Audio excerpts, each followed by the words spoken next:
Y lo voy a invitar que abra su Biblia. Vamos a estudiar la palabra. ¿Cuántos vienen por una palabra esta tarde? ¿Cuántos vienen por una palabra en esta tarde? Amén. Entonces va a abrir su Biblia, va a buscar su Biblia en esta tarde. Y lo voy a invitar que abra en el Evangelio San Marcos. Creo que están estudiando los evangelios y pues me decían, son 4 fantásticos evangelios. Así que nos corresponde hoy el evangelio de Marcos. ¿Están listos? Diga amén. Marcos capítulo 9. Marcos capítulo 9, versículo 14 vamos a leer.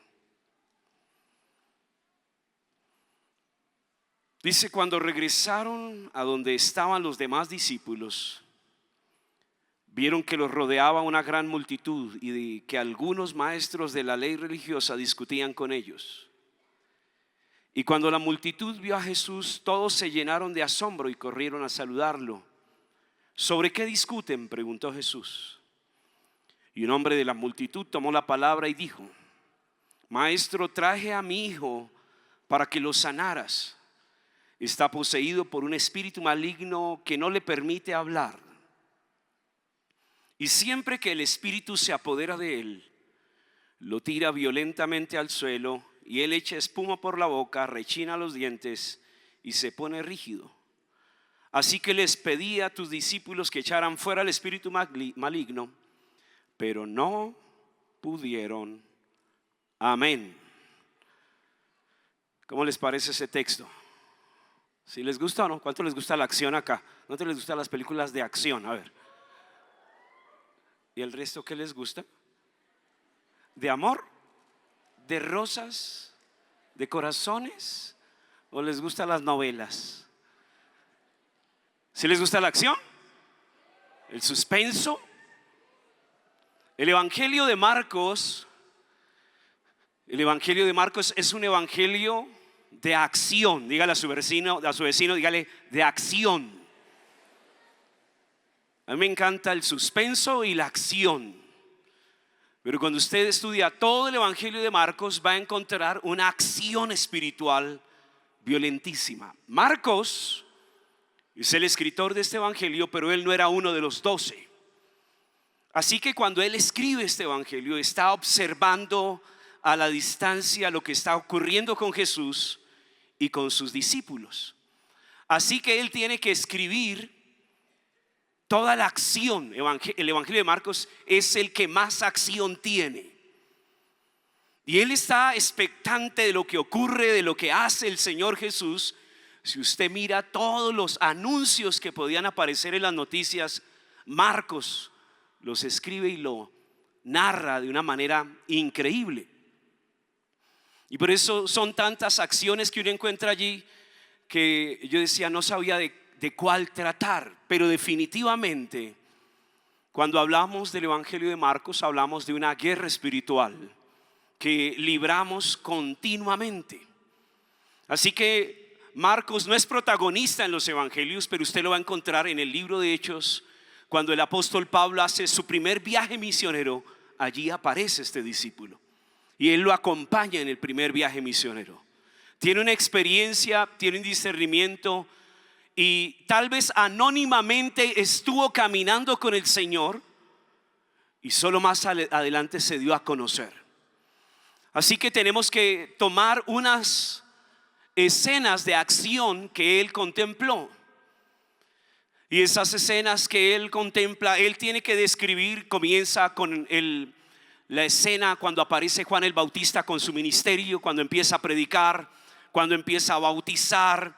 Después menciona rápidamente el bautismo del Señor Jesús, la tentación en el desierto, cómo llama a sus primeros discípulos, y luego se adentra al ministerio público de Jesús.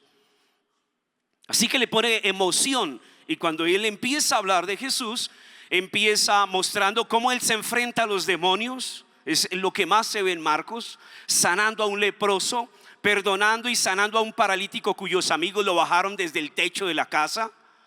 Esa es la acción que narra Marcos.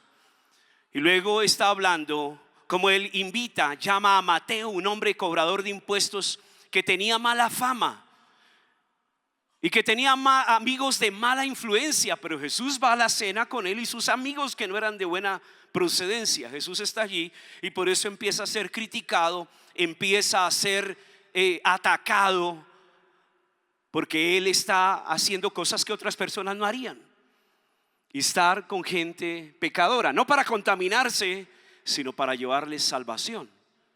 Y luego narra cuando se presenta una tormenta. Yo no sé dónde estaba Marcos, pero él es el que narra cuando la tormenta se presenta y cómo entra en acción este gran héroe Jesús para calmar y apaciguar los vientos. Entonces a él le gusta lo vibrante, lo emocionante. A veces vemos cristianos reaburridos, ¿cierto? Pasmados, como que andan por ahí. Uno se pregunta si respiran o no. Pero lo que habla Marcos es que el discipulado del Señor habla de acción espiritual, tormentas, se levantan los demonios, o sea, una cosa espectacular.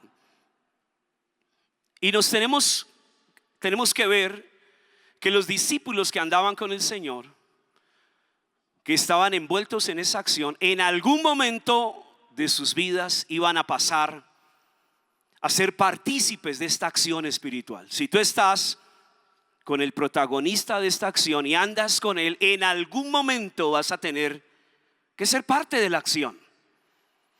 Si tú eres discípulo de Jesús, si tú sigues la palabra del Señor, si verdaderamente tú amas al Señor, en algún momento vas a tener que entrar en acción espiritual.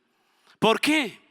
Porque todo creyente libra una batalla espiritual.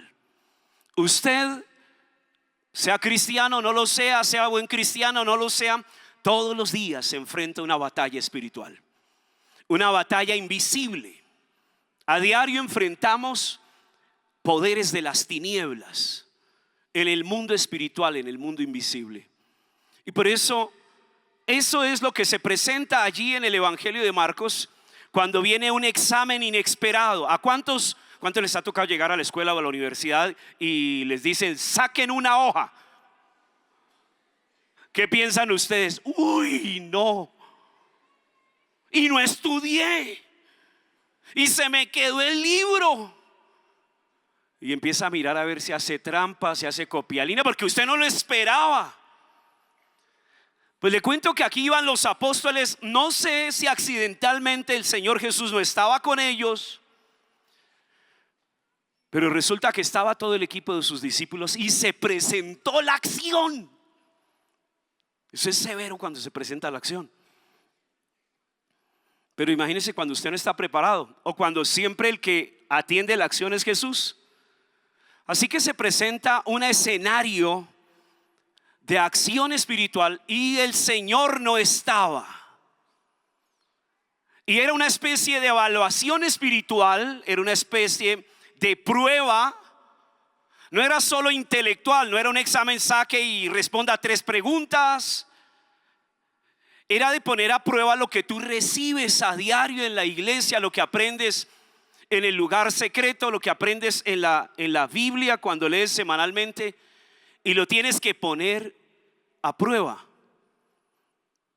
Porque si haces un ejercicio espiritual y cuando tienes que orar por un enfermo que está en tu casa y no lo haces, o es que alguien está atormentado en tu familia y tú no haces nada, espere, llamamos al pastor, busquemos a alguien, pero el Señor está esperando es que usted actúe, que la acción usted la tiene que enfrentar. Y por eso muchas veces hemos encontrado gente llamando, ¿y qué pasó? Ay, que alguien venga, ay, que alguien me socorra. ¿Y qué? Es que aquí se alborotó a alguien. Pues hágale usted, hermano. ¿Por qué no lo hace? Porque hay áreas de las vidas, o simplemente las personas no se han preocupado por aprender y saber que Dios les puede capacitar para enfrentar situaciones aún de su propia vida en el mundo espiritual, que usted mismo tiene que enfrentar a nivel espiritual, y que a veces no va a necesitar de la persona que le está hablando al lado para distraerlo de la charla, sino que usted solo va a poder tener el entendimiento, el discernimiento, las armas espirituales para enfrentar esos enemigos que vienen a destruir tu vida. Así que vemos todo un cuadro. Ese momento de agitación espiritual, usted encuentra que el equipo de 12, dice la palabra, viene un hombre buscando ayuda. Viene un padre angustiado, afligido, lleva años con un problema. Sufre por su hijo adolescente, era un joven. Era una condición difícil en la que se encontraba su hijo. Llevaba años atormentado. Había un tormento espiritual en él. Así que él sabe que ha escuchado la fama del Señor Jesús, porque 4 capítulos atrás de Marcos hay un escenario increíble. Y encontramos un hombre que está en los Guinness Records, porque era un hombre que estaba poseído por 2000 demonios. Y qué escenario tan espectacular donde entra Jesús.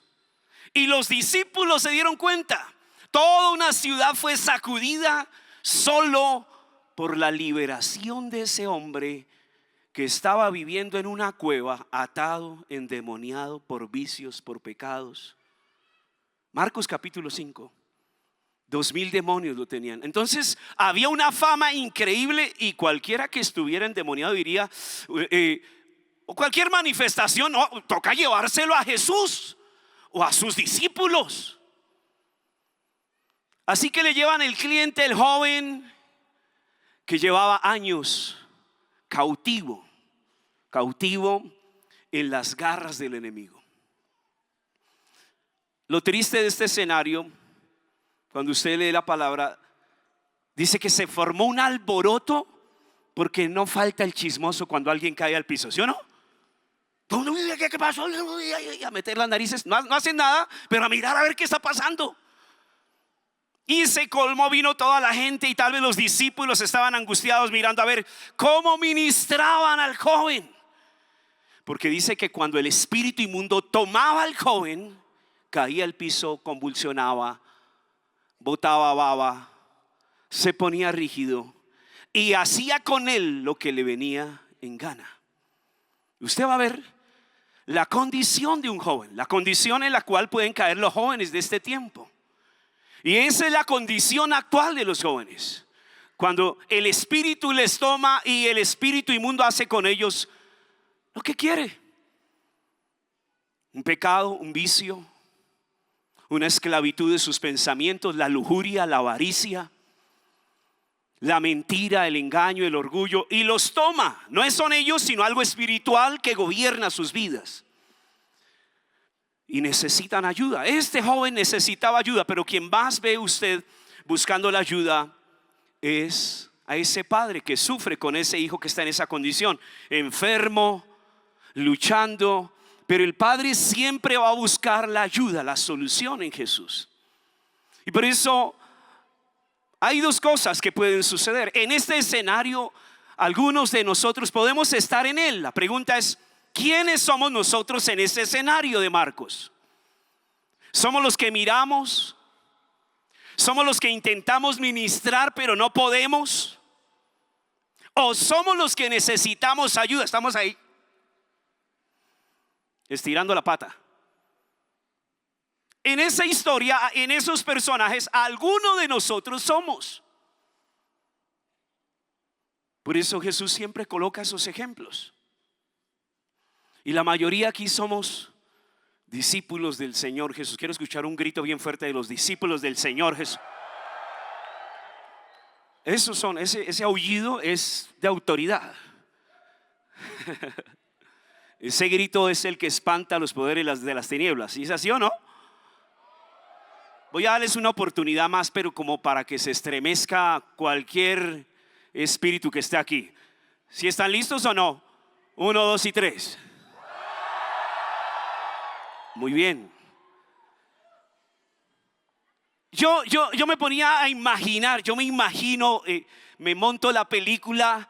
¿Qué estarían haciendo los 12 con el chino ahí en el piso?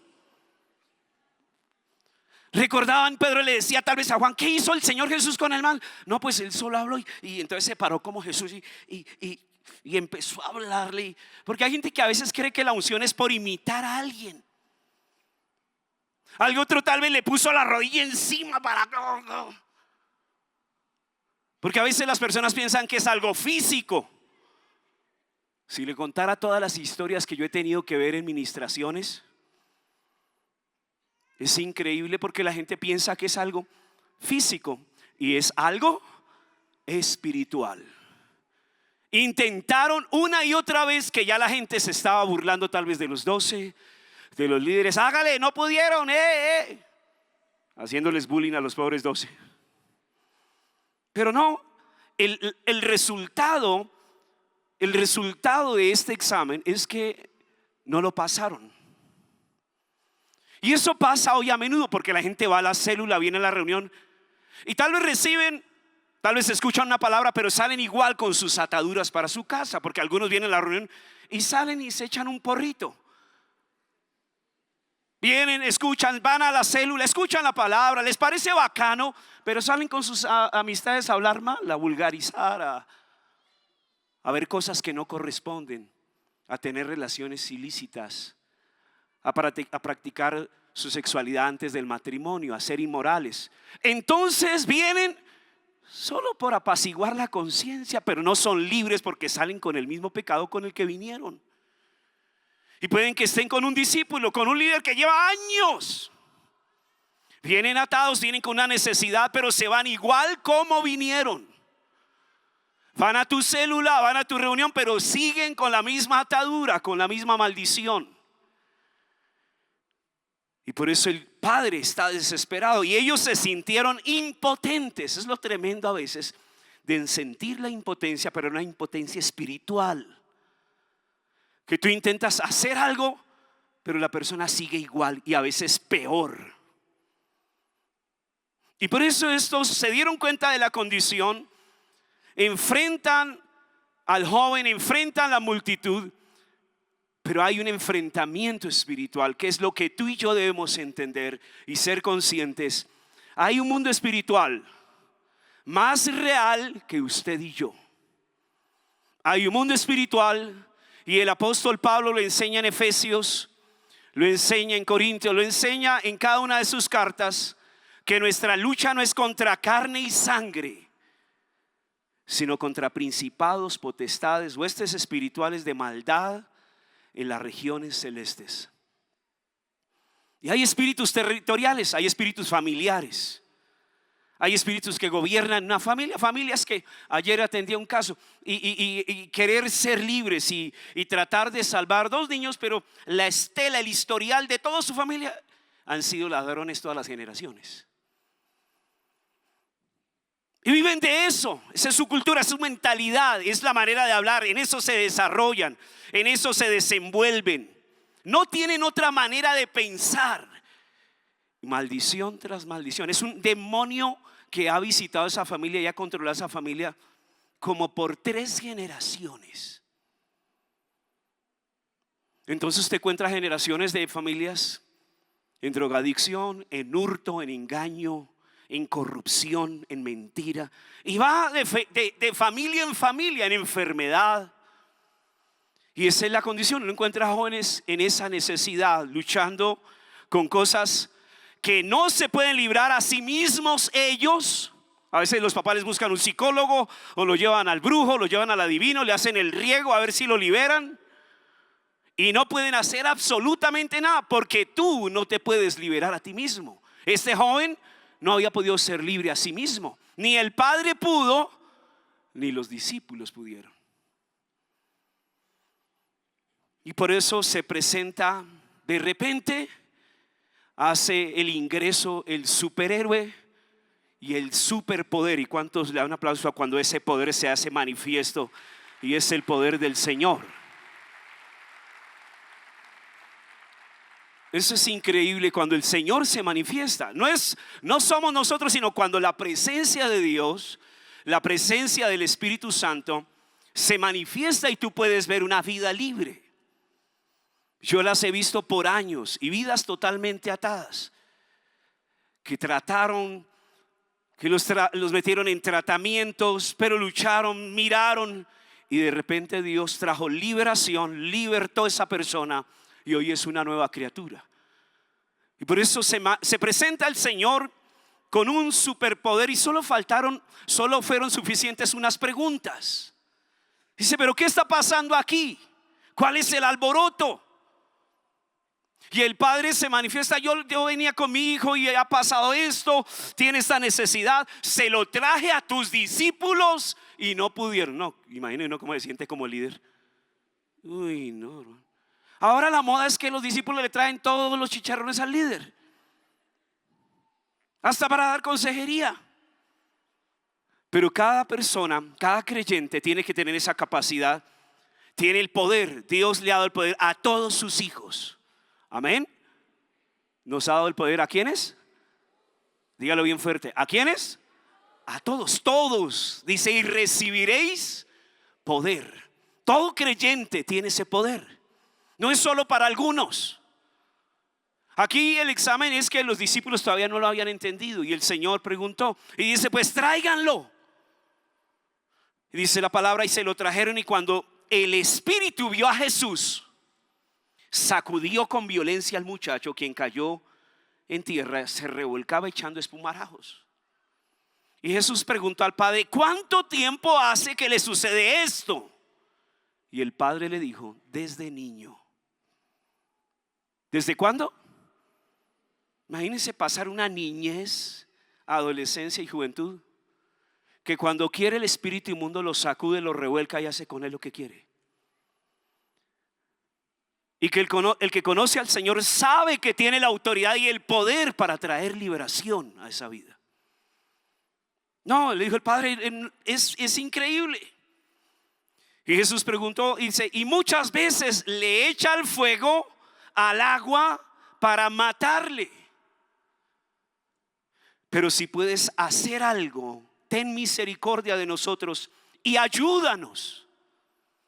Y Jesús le dijo, si puedes creer, al que cree, todo le es posible. Yo he escuchado esa frase, hay algunos creyentes que usan ese texto, pero lo sacan del contexto porque está hablando de liberación, de enfrentar los poderes de las tinieblas. Y dice la palabra, y cuando Jesús vio que la multitud se agolpaba, reprendió al espíritu inmundo, diciendo, el espíritu mudo y sordo, porque el joven no podía hablar, te mando, sal de él y no entres más en él. Entonces el espíritu, clamando y sacudiéndole con violencia, salió, y él quedó como muerto, de modo que muchos decían, está muerto. Pero Jesús, tomándole de la mano, le enderezó y le levantó. ¿Cuántos saben que en el Señor hay poder y hay libertad? ¿Cuánto le dan un aplauso al Señor por eso en esta tarde?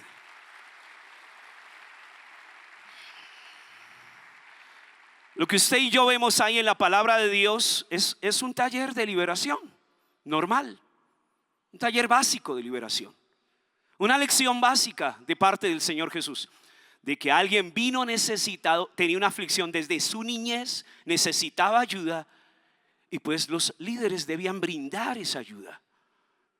Los que tenían, los que conocían. Entonces le libera, le restaura, y eso es increíble, eso es maravilloso. Yo no me imagino cómo quedó ese joven de feliz. Su padre, su familia. O sea, cuando alguien recibe esta bendición, todos los que le rodean son bendecidos. Cuando tú ves en Marcos capítulo 5, dice que el hombre llevaba años viviendo allí en unas cuevas, en unas cavernas. Y cuando Jesús le libera de esos 2000 demonios, él dice que el discípulo, este señor, quería seguir a Jesús. Y Jesús le dice, no, ve a tu casa, ve a los tuyos y cuéntales cuán grandes cosas el Señor ha hecho contigo y cómo ha tenido misericordia de ti. El que estaba viviendo en una caverna, medio desnudo, oprimido, que intentaba matarse, tenía una familia, tenía una casa, tenía amados, tenía hijos. Y cuando fue libre, Jesús ni siquiera lo dejó ir con él. Dijo, ve y cuenta lo que él ha hecho contigo. Y dice, y se fue y comenzó a publicar, a predicar en Decápolis cuán grandes cosas Jesús había hecho con él, y todos se maravillaban de él.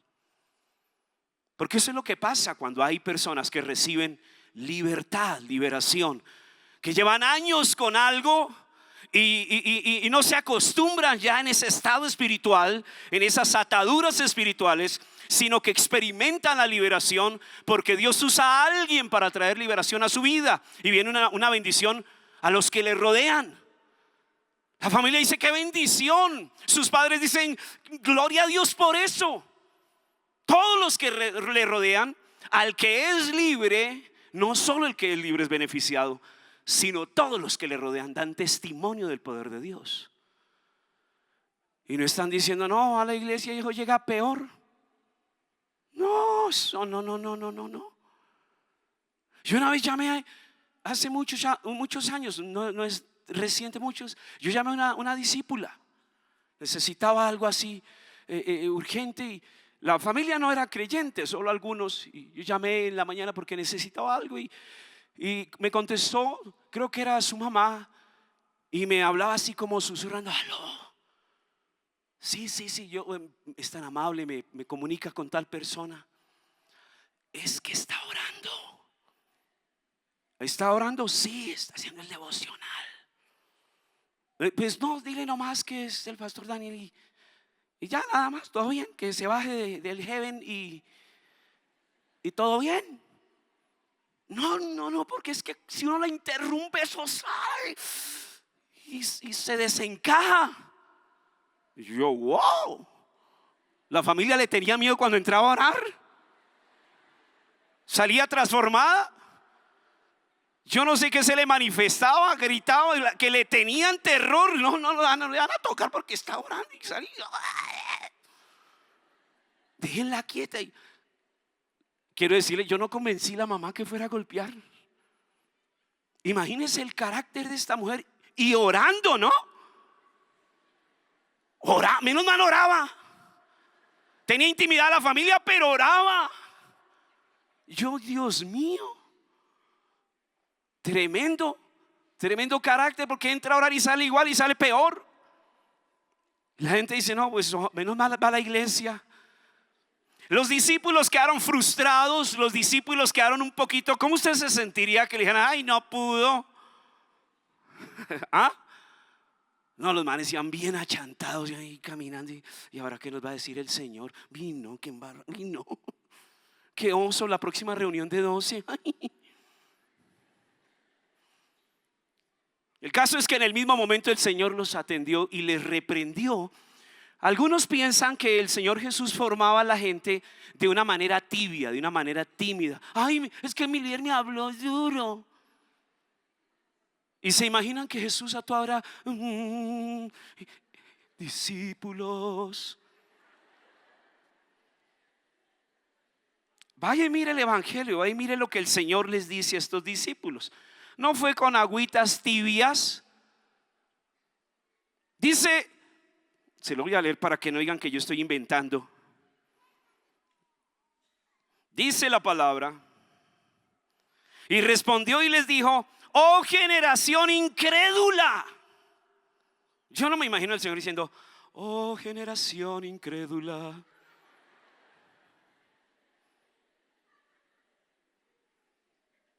Wow. Dice: ¿hasta cuándo los he de soportar? ¿Hasta cuándo he de estar con vosotros? Ay, yo me voy para otra iglesia, yo me voy para otra célula. Que le diga al líder a uno: ¿y hasta cuándo me lo voy a aguantar, hermano? ¿Ah? Y hay más de uno que se pone a llorar, todo blandengue. El Señor formaba a sus discípulos. Si tiene algún vecino, dígale: el Señor formaba a sus discípulos. Pero dígaselo bien, vais a que se vaya. Dice, les atacó, dice: su problema es de incredulidad. Su problema es que se han demorado para entrar. O sea, el Señor estaba esperando que ellos actuaran. Dice: oh generación incrédula, ¿hasta cuándo? ¿Hasta cuándo van a empezar a ministrar? ¿Hasta cuándo van a entrar en ese nivel? Y le preguntaron a él: ¿y por qué nosotros no pudimos? Y cuando él entró en la casa, sus discípulos le preguntaron aparte: ¿por qué nosotros no pudimos echarle fuera? Y él les explica cuál es la fuente de poder, cuál es la fuente de unción para enfrentar cualquier clase de demonio, y tiene que salir. Así que les dice y les dijo: este género con nada puede salir, pero hay una manera de sacarlo, y es con ayuno y oración. ¿Qué les estaba diciendo? Ustedes andan al lado mío, pero les falta ayunito y oración, papá. Hay niveles de liberación, hay niveles cuando usted quiere orar, cuando usted quiere que Dios le use, cuando usted quiere que el poder de Dios se manifieste. Usted necesita tener unas disciplinas espirituales, y en el mundo espiritual el enemigo sabe quién tiene autoridad. Por eso el Señor dice: ya estoy que me voy, y ustedes todavía les falta entrar en esa disciplina. Y por eso, queridos jóvenes, nosotros como iglesia necesitamos establecer esos parámetros en nuestras propias vidas. Disciplinas de estar en ayuno, de estar en oración todos los días. Eso no es por religiosidad, es un mantenimiento espiritual que usted necesita. Usted usa su celular, pero usted que se la pasa pegado, pero usted ahí mira a las 3 horas y ya se le está acabando la batería. Así que usted va a una fuente de poder y lo conecta, porque necesita que esté al día, o si no se queda sin vida, ¿cierto? Así es el creyente. Si usted no ora, si usted no ayuna, le cuento que su poder está pero por allá mandado a recoger. Un cristiano que no ora y no ayuna es un cristiano carente de poder espiritual. Yo termino con esto. Yo recuerdo, yo he tenido experiencias tremendas en la administración de liberación. Y por eso dice que cuando el Señor Jesús llegó al lugar, dice que el Espíritu fue el que le habló a Jesús, porque sabía quién estaba ahí. Recuerdo una administración, había un joven pero más atado que quién sabe qué, y le cayó un guía, luego 2, luego 3, luego 4, y yo veía como los 10 guías por encima del man, y yo adelante estaba, y yo solo veía que las cabezas se asomaban y como mirando a ver si alguien iba y les ayudaba. Pero una cosa impresionante. Así que yo dejé a alguien que estuviera ministrando y me dirigí hacia allá. El tipo estaba en el piso, ni siquiera me había visto, y decía: él no, porque sabía quién lo iba a echar fuera. Porque los espíritus inmundos saben quién tiene autoridad, quién saca tiempos a solas para orar, quién se recarga de autoridad con Dios, que ni siquiera fue necesario tocarlo para que saliera de ese hombre que lleva años atado en brujería, en hechicería, metido en jueguitos bobos de tabla ouija, una cantidad de bobadas, pero bien endemoniado había quedado. Porque el mundo espiritual es real. Así que esa es la acción que Marcos nos presenta. ¿Cuántos están emocionados por esa acción?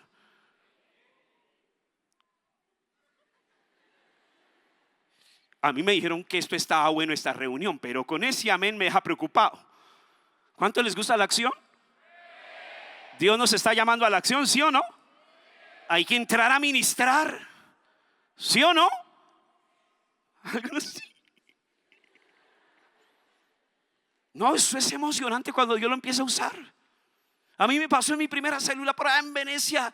Yo fui y nuevito, y abrimos la primera célula, eran como 6 jóvenes, y un compañero del liderazgo me acompañó, y yo estaba nervioso y había orado y ayunado. Empezamos y compartí una palabra cortica, y bueno, vamos a ponernos en pie, y nos tomamos de las manos, y yo orando y miraba a mi compañero,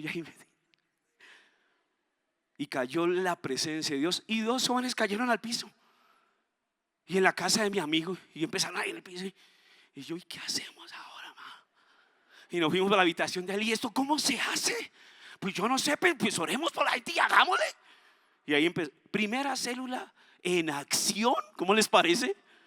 Uy, yo no estaba llamando, busquen un líder que me ayude. Yo sé líderes que han llamado por ayuda. ¿Cómo les parece? Porque el discípulo está encima de la nevera.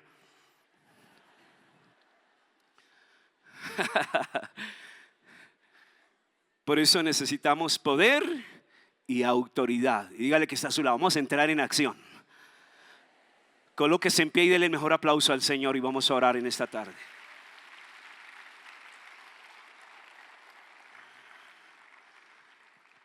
Hay necesidades. ¿Cuántos saben que los jóvenes tienen grandes necesidades? ¿Cuántos saben que los jóvenes tienen grandes necesidades? Y muchas veces uno piensa que las grandes necesidades es de hacer un combo, de tener amigos, de acompañar. Las necesidades, las mayores necesidades de los jóvenes, como el que vemos ahí, son necesidades espirituales. ¿Son necesidades qué? Espirituales. Tú puedes acompañar a alguien, tú le puedes dar un abrazo. Si tiene una necesidad financiera, tú le puedes hasta sembrar y ayudarle temporalmente en ciertas cosas. Pero cuando tú tienes el poder y la autoridad, tú le vas a dar y vas a suplir la necesidad de los jóvenes con cosas que verdaderamente son eternas y le van a ayudar. No hay nada más que encontrar discípulos que yo los vi cuando fueron. Yo me acuerdo de uno que fue al encuentro hace muchos años. Yo lo veo ahora de líder, casado, con hijos. Y yo lo veo y cada vez es como un testimonio, como que Dios me dice, vea, ¿se da cuenta? Porque yo pensaba que era un demonio con cuerpo y que se había entrado al encuentro con una cresta, todo lleno de tatuajes, lleno de perforados. Y yo lo vi entrar ahí y yo le dije al guía, ¿a cuál se le mide? Y todo, uy, no, pasó, uy, no. Uy, no, eso daba miedo verlo. Yo pensé el domingo que el tipo se había ido del encuentro, pero no, se había quitado ya. En la noche de liberación, en la noche de arrepentimiento, Dios había hecho un milagro tan impresionante que pensábamos que el domingo que él ya se había ido del encuentro, pero no, se había bajado la cresta, que oye, una vaina así, se había quitado un montón de extensiones que tenía y estaba allá atrás. Y él me decía, yo quería el poder de Dios que se manifestó anoche para hacerme libre. Él experimentó el poder de Dios que lo hizo libre de las drogas, libre de cadenas que llevaba años atormentándole. Pero solo fue tener un encuentro personal con Jesús. Y aquí hay jóvenes que necesitan un encuentro personal con Jesús para ser libres, con el verdadero poder que hay en Él. Él es quien nos hace libres. Amén. Y Él es quien quiere que usted entre en acción para ganar a su familia, liberar su propia vida, traer liberación a su célula, traer liberación a su barrio, traer liberación a su curso. Pero en usted debe estar el poder de Dios y está para cada uno de nosotros. Así que usted lo voy a invitar que cierre sus ojos y hable con el Señor en esta tarde. Y usted le diga, Señor, yo quiero. Tal vez usted está atormentado aquí, lleva años y batallando con opresiones espirituales que ni puede orar, que ni puede leer la Biblia, que ni puede escuchar la voz de Dios, voces que lo atormentan, personas oprimidas en este lugar que llevan años en la iglesia pero no han sido libres porque no han buscado el poder de Dios para experimentar esa liberación en sus propias vidas. Usted va a empezar a orar y dile, Señor, yo necesito tu poder, yo necesito, Señor, tu gracia.